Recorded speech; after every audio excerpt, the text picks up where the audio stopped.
I may jump in.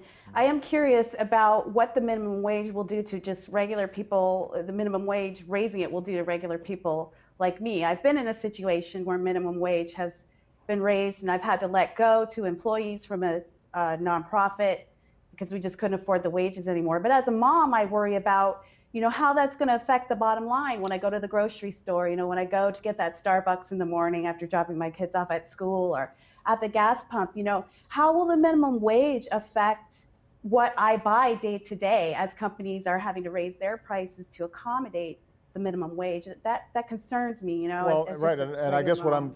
I guess I'd make 2 points, Kira. First of all, the fact of the matter is corporate profits are at record highs, right? So what's happening right now is not that corporations and most companies would be somehow obliged to go out of business because they're providing a little higher wage to minimum wage workers.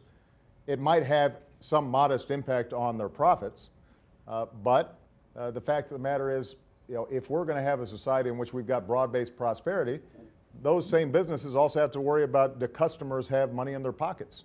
Henry Ford, when people asked him, why is it that you're giving these big raises to your assembly workers? He said, the only way I'm going to be able to sell enough of my product, these cars, is to make sure that the people who are building them can actually afford to buy one. And what's always made America's economy stand out, what's driven its growth, is the fact that we've built this big, thriving middle class. We don't just have a bunch of folks at the bottom who are scraping by, and then a few folks at the top who are doing incredibly well. And so what we want to do is just make sure that if you work hard in this society, that you've got a living wage. Nobody's going to be getting rich on $9 an hour. They're still going to be struggling.